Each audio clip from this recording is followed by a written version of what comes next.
हाँ माँ, आप चिंता मत करो, मैं पूरा ध्यान रखूंगा। मंगल बेटा, तूने तो कहा था कि फूल का ऑर्डर दे दिया है, यहाँ तो फूल पहुँचे ही नहीं। अब क्या बहू की विदाई के बाद फूल आएंगे? माँ, मैंने अभी बात की है फूल वाले से, वो रास्ते में ही है। आप किशोर भैया से क्यों नहीं कहती कुछ करने को? किशोर पहले ही मेरे बताए काम कर रहा है। पास के सभी रिश्तेदारों और मोहल्ले वालों को कार्ड वही तो देकर आया था। रिसेप्शन के लिए हॉल भी उसी ने बुक किया था।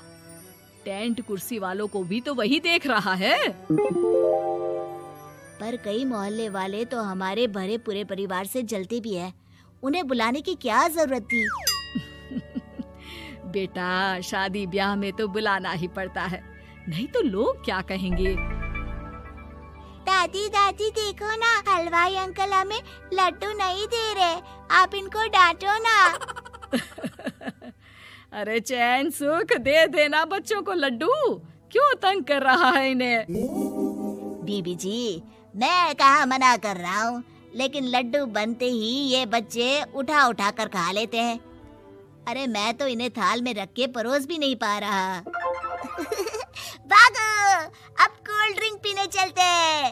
भागो भागो, अब कोल्ड ड्रिंक पीने चलते हैं। जैसे कि आप देख रहे हैं, आज इस घर के सबसे छोटे बेटे अक्षय की शादी है। घर में बहुत चहल पहल है। कुलभूषण की बीवी कमला को फुर्सत ही नहीं है कामों से, लेकिन कुलभूषण और घर के बाकी लोग कहाँ हैं? आइए देखते हैं। अजी, आप यहाँ आराम से बैठकर गाने सुन रहे हो और घर में अभी तक इतने काम बचे हैं करने को। अरे भाई, मेरे सबसे छोटे बेटे की शादी है, इसके बाद तो मैं अब चिंता मुक्त हो ही जाऊंगा। और फिर घर में तुम हो, बेटे बहुएं हैं, तुम लोगों के होते हुए मैं क्यों काम करूं? मैं तो शान से बेटे की शादी में जाऊंगा तैयार होकर। अरे ठीक है, अब आप आराम ही कीजिए। एक बार अभिषेक की बीवी आ जाए, फिर मैं भी आराम करूंगी और मेरी चारों बहुएं पूरे घर की जिम्मेदारियां संभाल लेगी। इतना कहकर कमला वापस अपने काम में लग जाती है। बेटा भी, तू अब तक तैयार नहीं हुआ? किससे बात कर रहा है फोन पर? तैयार कैसे हूँ? सैलून जाने से तो आपने मना किया है, क्योंकि मुझे हल्दी लग चुकी है। भाभीयों को देखो, सुबह से पार्लर में है। अक्षय की शादी हो जाती है और नंदिता बहू बनकर घर आ जाती है, लेकिन इस घर की खुशियों को मानो किसी की नजर लग गई थी। नंदिता के आने के बाद आए दिन घर की शांति भंग होती रहती। अपने माँ बाप की इकलौती बेटी को इतने बड़े परिवार की जिम्मेदारियां कहाँ संभालनी थी? अभी देखो ना, मेरे हाथों की मेहंदी भी अभी नहीं उतरी है और तुम्हारी मम्मी ने मुझे घर के कामों में लगा दिया। मैंने सोचा था कि घर की सबसे छोटी बहू होने के कारण मुझे सब पलकों पर बिठा के रखेंगे, पर यहाँ तो पलक झपकने की भी फुर्सत नहीं मिलती। देखो नंदू, शादी के पहले ही मेरे घर वालों ने तुम्हें और तुम्हारे पेरेंट्स को बता दिया था कि मैं जॉइंट फैमिली में रहता हूँ, तो फिर अब ये शिकायत क्यों? और फिर तुमसे पहले मेरी भाभी भी तो आई थी शादी करके, उन्होंने तो कभी कुछ नहीं कहा। नंदिता तब तो चुप हो जाती है, लेकिन ऐसा बहुत दिनों तक नहीं चलता। अरे नंदिता, माँ बाबूजी की दवाई का टाइम हो गया है, उन्हें दवाई दिलाओ और उसके बाद सबके लिए नाश्ता बना देना। पर भाभी, मैं तो अभी अपना फेवरेट सीरियल देख रही हूँ, प्लीज मेरी जगह आप कर लो ना ये काम। ठीक है, मैं तेरी जगह माँ बाबूजी को दवाई दे आती हूँ और नाश्ता बना लेती हूँ। तू मेरी जगह पूरे घर की डस्टिंग करके 5 बच्चों को स्कूल के लिए तैयार करके भेज देना और दोपहर का खाना बनाने के बाद कपड़े धोकर सुखा देना। उसके बाद हम दोनों मिलकर बाजार जाकर सब्जी ले आएंगे, फिर डिनर की तैयारी कर लेंगे और उसके बाद बस भाभी, मैं माँ बाबूजी को दवाई देकर सबके लिए नाश्ता बना देती हूँ। हे भगवान, ये कहाँ लाकर फंसा दिया मुझे। मेरे घर में तो गिनती की 8 रोटियां और 2 सब्जी बनती थी और नाश्ता निपट जाता था। यहाँ तो रोटियों का ढेर और सब्जियां बड़े बड़े पतीलों में बनानी पड़ती है। नाश्ता बनते बनते लंच का टाइम हो जाता है और लंच बनते बनते डिनर का।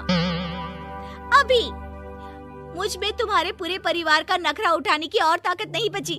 मैं ऐसे नहीं रह सकती। अरे तो क्या चाहती हो तुम?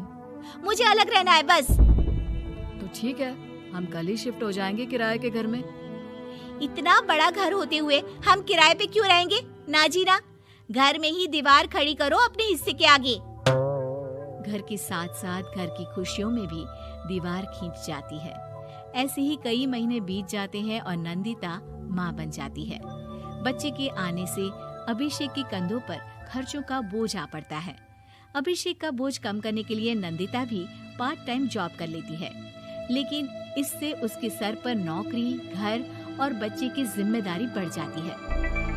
नंदिता, ये क्या है? तुमने घर भी ठीक से साफ नहीं किया, ना ही मेरे कपड़े धुले हैं। चिंटू के बाल भी कटवाने जाना था, देखो उसके बाल कितने बढ़ गए हैं। अरे करती क्या हो पूरा दिन तुम? मैं करती क्या हूँ?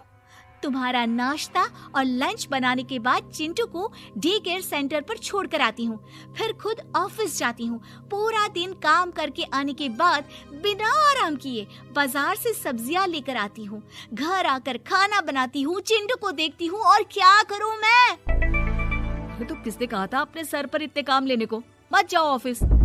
ऑफिस जाए बिना घर के खर्चे कहाँ से पूरे होंगे? चिंटू की डे केयर का खर्च, उसके लिए बेबी फूड का खर्च, प्रेस वाले का खर्च, ये सब तुम्हारी सैलरी से होता नहीं है। अगर परिवार से अलग नहीं होती तो इतनी मुसीबतें नहीं उठानी पड़ती तुम्हें परिवार के साथ मिलकर काम करने में दिक्कत थी, लेकिन काम तो अब भी बहुत है तुम्हारे सर पर। चिंटू को भी डे केयर भेजने की जरूरत नहीं पड़ती। उसको गोद में खिलाने के लिए दादा दादी और घर के सभी बड़े होते। उसके साथ खेलने के लिए उसके भाई बहन भी होते।